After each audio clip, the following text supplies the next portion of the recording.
you know, snakes do have personalities. You know, they actually fun to be around. You can tell when they're upset and things like that. So it's pretty cool.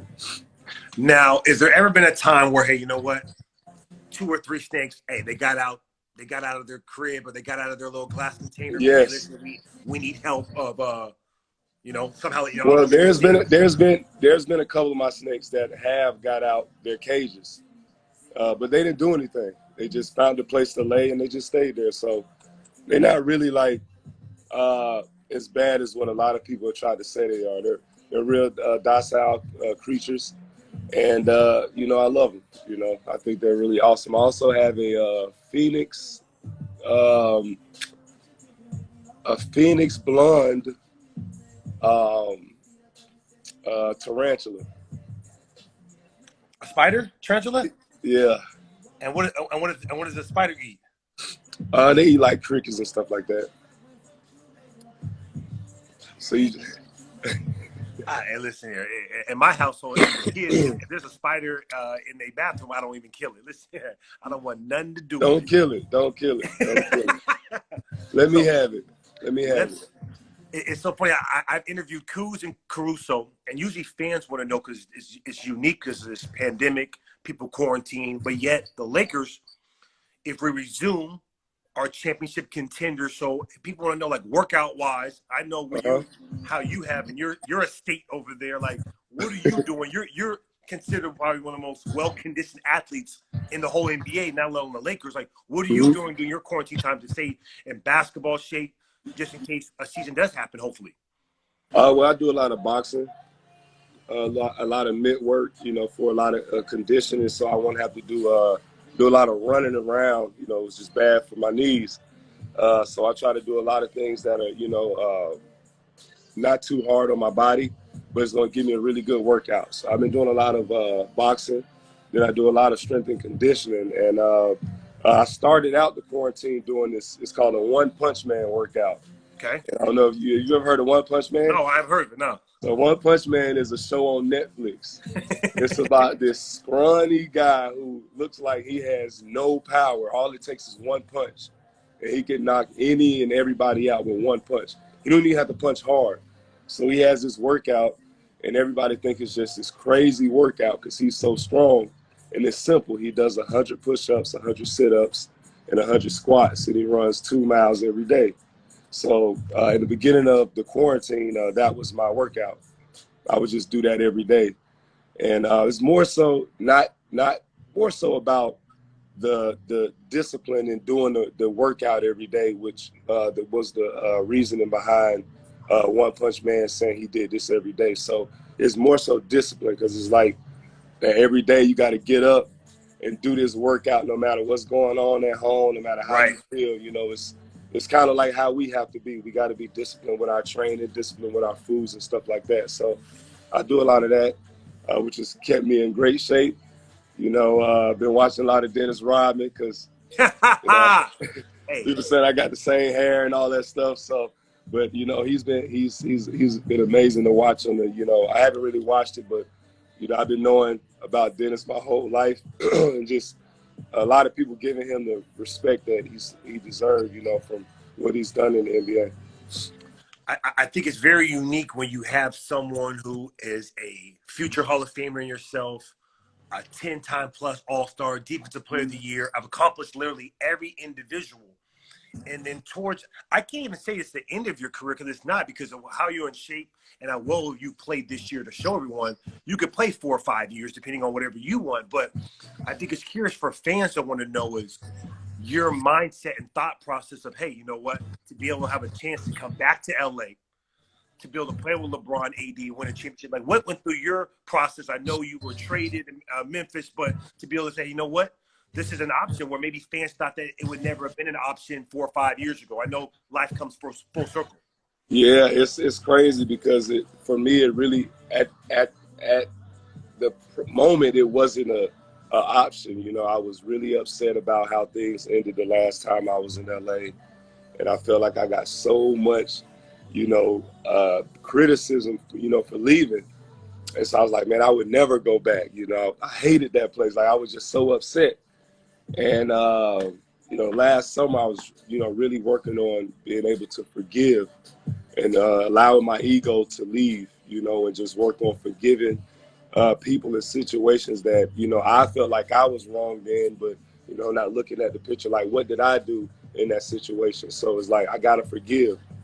And I just sat at home one day and I was like, man, all the people, all the things, the Lakers, all these situations that I've had, I gotta forgive. I gotta let this stuff go.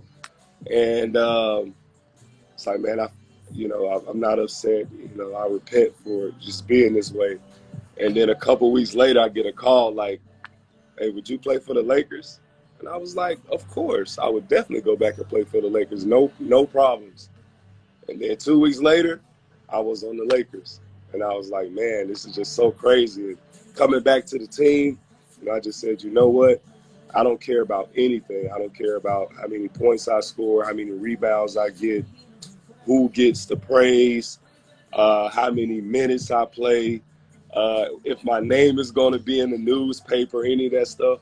It's like, I don't care. None of that stuff even matters. There's no ego. Just go in there and do whatever the team is asking you to do. If that's running up and down the court, playing great defense, that's on the bench, being the biggest cheerleader. If that's throwing up the toss for LeBron, the powder for LeBron before the game, no matter what it is, just do it wholeheartedly and not worry about, what people might say about it. So, that was just my mindset coming into the whole situation. And it's worked out great. It's hard. It was hard at first, having to accept it and, letting all that stuff go. But once I did it, it was like the best feeling in the world. It's like freedom. Man, it's crazy because I can be a testament to that, because when you first came in, having talked to you before, it seemed that you were so focused. You were quiet. You were locked in. You were like you said, you did everything they asked you to do and practice. And then throughout the season, if someone had asked me, if you'd asked me today, like, hey, what's the biggest surprise? I said Dwight Howard. Why would you say Dwight Howard? I said Dwight Howard is, to me, you could start on 80% of teams on other teams. You block shots, you run the floor, you play defense, a physical presence. And on this team, you could start. So it depends on however you want it, because you and Janelle average around the same amount of minutes. You finish the game. You dominate. So when it comes to a starting center, so I look at that. And then two, your athleticism. And this is what I told you, like, I don't know if your vertical is the same, an inch shorter. Like, It's the same. It's the same. It's phenomenal. Where in dunk lines, I'm looking at you before I look at LeBron. Like, yo, what is Dwight going to do? So you were saying that, yeah. For sure. I'm like, yo, hey, Dwight, hey, the crowd going to oohs and ahs with you. So my thing to you is now that we've seen you, we've seen you with this bigger role. Like, what do you expect for yourself? Like, hey, like early on, no one knew. Like, hey, they thought you'd be good, but I think you've exceeded not only our expectations, but fans. But now I expect it. I expect it every night where I listen here. Hey, Dwight, I don't know what I was before. Like, what do you expect for yourself as a player for the Lakers? What do I expect? I expect myself to go out there and give 135, 45, 50%, 150% every time I step on the court, no matter what's going on. And that's the only thing. Expect me to give my best. I've, over the years, if you play basketball for a long time, like me and you, we've been playing forever against each other.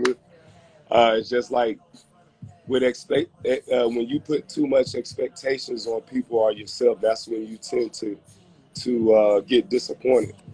So the only thing that I want to expect out of myself and anybody around me is hard work and dedication. And every single moment that you have on the floor, or just in life in general, because you really only get this one opportunity to live.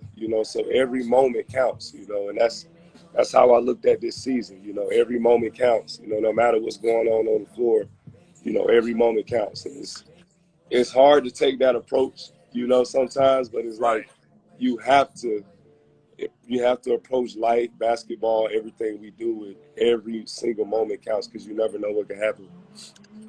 I think it's very interesting not interesting. I think it's very something you have to talk about initially when you play for the Lakers, right? The history, and for us going for a championship. And I think of obviously the heartbreak we felt when Kobe passed and playing Yeah. against him for all those years. Like, I mean, like, listen, they keep showing the 2010 when he had like 40 against me and we couldn't stop him. And you see that. And then you and you see this, not transformation of you being a father. We both have kids, him coming back, bringing his daughter. So like that, like, I want you to touch on something very short about your relationship with Kobe of player to, I mean, a teammate to now him as a fan, as someone enjoying being a Laker, like him showing up to games. And I remember I'm shooting the basketball. And I see you going over talking to him, and I know we all felt heartbreaking. Society individually did, but touch on that a little bit. Oh man, the Kobe situation, it was just so crazy, man. Crazy. Just all year. I don't know if you remember me asking you at the beginning of the season if you could find me a Kobe plug because I want all the Kobes. Right. You know, for some reason I was like, man, I just want to wear Kobe shoes. And then, you know, it's perfect with the Laker uniform, right? Yes, There's nothing more perfect than the Kobe. Yes, I was like, I gotta wear Kobe shoes this year. Yeah. And so the night that LeBron broke the record, Kobe's scoring record, you know, I remember sitting there and I was just, you know, looking at LeBron. I was like, man, I'm proud of him because we all basically grew up together. You know what I'm saying? Playing against each other and stuff like that. And I was like, man, for him to accomplish what he accomplished, you know, I was like, this is crazy. And so I was like, man, I just got to tell him. And after I told him that, I started thinking about Kobe and all the stuff he's done for the team and all that stuff. And then we wake up, you know, I wake up on the plane and I get that message. Wow. And then I was just in such shock that, you know, I didn't think it was real. Me either. And I went, you know, I remember I went to DeMarcus and told him, then I told AD and LeBron. And then, you were the first one. You were the first one. Yeah, I was the first one. I was the first one. And I went to the bathroom and I just broke down. I was like, man, I can't believe this is happening right now. And, you know, I was really hurt about it, you know. And our relationship, it was kind of like love, hate. Right. You know, love, hate. Big brother, little brother. Big brother, yeah, like that. You know, we had our great moments and on the Olympic team and, you know, wanted to play with each other and stuff like that. And, you know, we got on the same team. And I think, you know, I really can't speak for Kobe. Right. So I'll speak on myself, you know, in that season that I played here, I think, you know, it's a lot of egos that was in the way of us, you know, being the team that we wanted to be. So starting with myself, you know, I know that I approached that season, you know, wanting to be the best version of myself, but also the man. You know, I'm young, you know, and I just felt like that at the time. And, you know, it's kind of really hard for me and Kobe to, you know, really communicate. I think we were just at two different stages, you know, in our mental stages, you know, whatever. And, you know, we had our disagreements and our moments. And then once I left the team, we got into it and it was like, you know, we're the worst. We hate each other. Kobe and Dwight, you know, just going back and forth. And I'm like, man, it's not even like that. I was upset about how basketball went, but, you know, I don't hate this man. And over the years, you know, just watching how him and his daughter was at the games and stuff like that, you know, I was like, wow, man, this is a whole different side of, you know, of Kobe. Facts. And, you know, I love seeing that because a lot of people, you know, including myself, you know, I only saw the basketball side of him, you know, and then now seeing all this stuff is like, dang, this is crazy that, you know, he went from the greatest basketball player to like the greatest dad, you know, for his children. Girl dad. Yeah, and I was like, man, this is amazing to see. So, you know, with someone like you, I mean, you've been the old school NBA to now, obviously, it's evolved to 3-point shooting. For you being a defensive player of the year, an all first team defense, like who's been your toughest 2 or 3 toughest players that you've had to guard, maybe from the old to the new, where hey, this guy's super skilled. This guy it might be his Tim Duncan, you know, fundamentals. Like who are you maybe from old school now to new school? It's been tough for you. Like, hey, this guy's a problem. This guy's gonna be a problem. You know, you being such a lead defender yourself. I would say old school is still the toughest person. One of the toughest. people to guard from the old school was Alonzo Mourning. And not because he was, super skilled, but he was just so energetic. Right. He's going for every rebound. He's going for every block. He's battling in the paint. This one we can wrestle. Yep. So the guys like Jermaine O'Neal, Alonzo Mourning, Shaq, Dikembe Mutombo, all these guys that I'm playing against is like, wow. And then I come to the new school guys, and you got a guy like Joker. So I'm used to playing against guys that when they hitting the post, they trying to bang. They want to bang. He gonna flop around. Yeah, so I'm like, okay, how do you play somebody like this? So it's fun playing against guys like him, and these new school bigs. I really enjoy the way that the game has evolved. Look at guys like Joel Embiid. I think he's super skilled, and not only is he super skilled, but he's getting that opportunity. I think there's a lot of bigs who can do things like that. For sure. He gets that opportunity, and he does an amazing job at it. Like the footwork, the fadeaways. I'm really proud of, guys like him, Karl Anthony Towns and stuff like that. They do an amazing job. The reason why I like Embiid compared to a lot of the new school guys is he'll still take you down to that post. He's still going to be. And so that's the whole thing. The post shouldn't die. It should evolve. Yes, as you've been shooting some threes, we're gonna get into that in a second. But like Embiid, like listen, I remember he beat us in the playoffs. We couldn't stop him down low. Now he would give you the Euro pump fake fade away, shoot an occasional three. But hey, he made his mark. Listen here, I'm gonna get you in foul trouble. Yep. I'm gonna swipe. Yep. Now I'm not gonna overpower you. I'm gonna swipe through your arms. Yes, sir. And so he's good at all that. That's why he's so frustrating, because he's really skilled and talented. Fact. But then he will try to do some stuff to get in your head, like swipe through like James Harden or flop once you hit him. And so you like, man, he's too big for this flopping. But then it's like, this is how the game is, so you got to take all the emotions out. But I really like watching, Embiid play. So let's talk about your three-point shot before we get to the questions for the fans. The reason why I say something about three-point, there's no one pregame. I don't care if you're Danny Green, LeBron, Quinn Cook shoots more threes than Dwight Howard pregame. So my thing is this: hey, if you're gonna practice them as much as you do pregame, postgame, gotta shoot them. The court, you might as well shoot them at the right time, because eventually, if you keep hitting them at the end of the fourth quarter, all right, now you can shoot one in the first quarter. All right, you hit a couple first, now you can shoot it. So what it is, we're not our eyes not trained to see you shooting, so we see like I know. And my body not even trained to see me out there shooting. So when I be shooting, my body be like, hey, bro, what you doing? What you doing? Dunking the ball. Yeah. So I understand it. But, like, after shooting so many threes this year, I'm like, man, I might as well step back from the free throw line. And then I started making my free throws more. And I was like, yo, this is crazy. Let me just keep practicing. It's more so for me for form and repetition. Right. And confidence.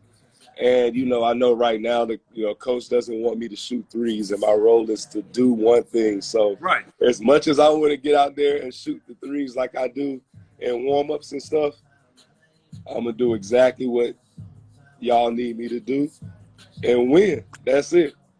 That's it. Hey, you do it the right way, because, hey, Brook Lopez was like that. Like, you do it in the fourth quarter and you're winning. You're going to do it when you're up by 20. And eventually, once you start hitting it, and now you become a threat, they're going to say, you know what, Dwight, we want you to shoot 2 or 3 a game. That's what kids do. You shoot 2 or 3. Hey, Dwight, they're open. Let it go. Cash out. Yeah. Cash out. Cash out. Hey, I swear. Our last 4 or 5 minutes, I like to open up the questions to the fans to see what they always say about different people. Hey, everyone, send some questions for Dwight. What he doing? Dwight Howard, lethal shooter. Dwight was knocking it down top of the key. I ain't even going to lie to you this year. They want you to resign. We all know Dwight, he ain't going nowhere. Oh, what else we got going on here, y'all? Time for Dwight Howard, man. Whatever y'all want to know. There's so many different questions, stuff like that. Oh, let's go with the your favorite moment so far this year. What's been your favorite moment of you being a Laker? There's been a couple of them. Everyone's had different opinions. What's yours? My favorite moment, to be honest, every single game, practice, everything. Everything. Yeah. it's been like a movie. I go home and I be like, dang, this is amazing. This is an awesome feeling. It's an awesome feeling. Hey, I was living my Gotta be best life. I grateful. can't even lie to you. I was sick when the pandemic hit. I was hurt. You know, it's been when this pandemic hit, it's been kind of rough. You Yeah, know, for me and my family. But I think overall, the thing about the pandemic is it's kind of like opened our eyes to a lot of different things. I know for myself it has, especially with I haven't had my kids, you know, like this because of the season and stuff like that. So being with my kids like this is really awesome. One of my sons, his mom passed away during the pandemic, so it's kind of like so much things just happening, you know, so fast. And I was like, you wow. know, this is a great time for me to just reset mentally Yep. and spiritually, and you know, even physically, to get back, so we can get back to championship season. Yeah, I remember you telling me that. I remember reaching out to you. I'm Hmm. glad you're in a better place and everything. Definitely keep you in my prayers for that. Um, Appreciate that. Another question someone asked, and this is a good one for you, is how is it being teammates with LeBron and AD? And I would say more so for you, LeBron, because you both were superstars, Yeah, both played USA. I think you both won a gold together, right? Am I we mistaken? did. We Both won a did. gold, all Yeah. stars, and then now coming back to be able to you beat them in Orlando to get to the finals, and now to play with them, like I know it's gonna be different, like maybe surreal. Like man, this is a guy who I was always eye to eye, superstar wise, and now coming on a team that compete for a championship. To me, it's Yeah. like a dream come true. Like you tell me how that been. Man, it's been wild, man. I I I remember telling my sister, man, me and LeBron been playing against each other since we was 15, 16 years old. Right, And I was like, man, we'll never play with each other. You know, we're always like playing against each other. right. And all of a sudden we end up teammates. I couldn't believe it. And I just was like, wow, this is crazy. I'm playing with LeBron James. Like, it's still shocking. I sit across and I just watch him. You know, sometimes on the court or in practice, I'm like, this is crazy. And then we got the same similar type personalities where we carry the music around. We want to listen to music all day and rap and sing and make jokes. And I'm like, this is crazy. We like brothers from another mother. It's crazy. It's What, crazy. what fans don't realize is when he says Mm-hmm. they're both similar with the music. When I come into the locker room before the game, Dwight Howard has his pod and he's bumping. And then I might go to the weight room or get some shots in the training room. When I come back, it might be quiet because Dwight's left. But then LeBron brings his own speaker, and now he has Yeah. his own music. So you both Yeah. got your own music, both blasting. I would say for me, my question for you is someone who coming out of high school. You know, they don't even come out of high school anymore. You came out of high school, number Mm-hmm. one pick. What were the centers that you looked up to try to help? You know, we all try to somewhat mold your game, or hey, you know what? Like I try to aspire to take a little bit from this game, a little bit. Like what were some to help you become the player you are? Well, I didn't want to be a center playing basketball. My favorite player growing up was Magic Johnson, Right. and I played point guard all the way up until I got to high school. So my favorite player was Magic Johnson. I wanted to be a 6'9" point guard, and then once I got a little bit older, my favorite player was Will Chamberlain. So I just I just thought like being like Magic Johnson was the way to go.